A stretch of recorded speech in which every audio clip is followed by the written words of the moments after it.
The best way to make millions online, even during a recession. I found this product here. It's a hand blender, and I thought it was super interesting, and it also solves a problem. So what I'm going to go ahead and do is I'm going to reverse engineer Google to make sure this is a good product to sell on my own Shopify store. First thing you want to do is you want to get the Google Chrome extension keywords everywhere.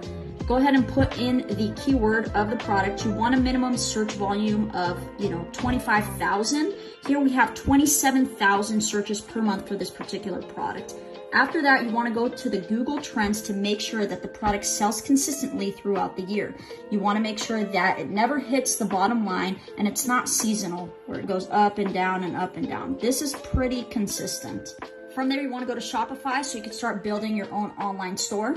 Get a Google Merchant Center account, get a Google Ads account, get this app for your Shopify store so you can start advertising your product on Google Shopping Ads. Then start advertising your product on Google Shopping Ads, which is displayed here.